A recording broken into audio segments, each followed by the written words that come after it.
Prenons notre Bible et voyons ce que Dieu demande aux enfants. Lisons Éphésiens chapitre 6, versets 1, 2 et 3. Il est écrit « Enfants, obéissez à vos parents en union avec le Seigneur, car cela est juste. Honore ton père et ta mère. » Ce qui est le premier commandement avec une promesse, pour que tout aille bien pour toi et que tu demeures longtemps sur la terre. Tu vois, c'est Dieu lui-même qui te demande d'obéir à papa et maman. Les honorer signifie les respecter. Et Dieu promet que si tu leur obéis, tout ira pour toi. Je vais te raconter l'histoire de tout un groupe de personnes qui ont échappé à la mort parce qu'elles ont été obéissantes. Elles vivaient il y a bien longtemps dans la grande ville de Jérusalem. Comme presque tous les habitants refusaient d'écouter Dieu, Jésus les avait avertis que Dieu allait détruire la ville. Mais il leur avait aussi expliqué qu'ils pourraient être sauvés s'ils aimaient le bien. Il a dit « Quand vous verrez des armées tout autour de Jérusalem, vous saurez que la destruction est proche. Ce sera le moment de quitter Jérusalem et de fuir dans les montagnes. » Luc 21, 20-22. Comme Jésus l'avait prédit, des armées ont attaqué Jérusalem. Les Romains installaient leur camp autour de la ville. Et puis soudain, on ne sait pas pourquoi, ils sont repartis. La plupart des habitants ont cru qu'il n'y avait plus de danger. Alors ils sont restés dans la ville. Mais d'après ce qu'avait dit Jésus, qu'aurait-il dû faire? Qu'aurais-tu fait toi à leur place?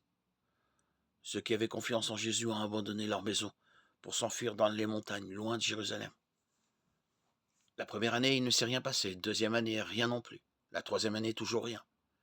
À Jérusalem, des gens ont dû penser que ceux qui étaient partis avaient été bien bêtes. Mais la quatrième année, les armées romaines sont revenues. De nouveau, elles ont encerclé Jérusalem et là, c'était trop tard pour s'échapper. Et cette fois-ci, les armées ont détruit la ville. Presque tous les habitants sont morts et les autres ont été emmenés prisonniers. Mais qu'est-il arrivé à ceux qui avaient obéi à Jésus? Ils étaient en sécurité. Comme ils vivaient loin de Jérusalem, ils n'ont eu aucun mal. L'obéissance les a protégés. Est-ce que l'obéissance peut te protéger toi aussi?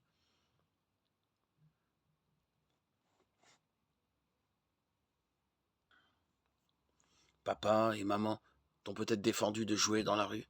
Sais-tu pourquoi? Parce que tu pourrais te faire renverser par une voiture. Un jour, tu pourrais te dire, il n'y a pas de voiture pour l'instant. Je ne risque rien. Et puis, il y a d'autres enfants qui jouent dans la rue. Et je n'ai jamais vu se faire renverser.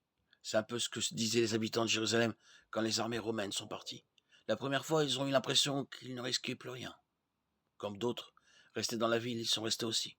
Ils avaient été avertis, mais ils n'ont pas écouté. Le résultat, c'est qu'ils sont morts. As-tu déjà joué avec des allumettes? Ça peut paraître amusant de craquer une allumette pour voir une flamme apparaître, mais c'est dangereux. Tu risques de mettre le feu à toute la maison et de mourir.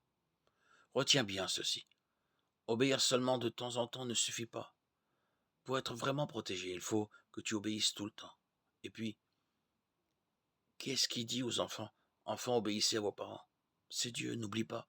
S'il te demande d'obéir, c'est parce qu'il t'aime.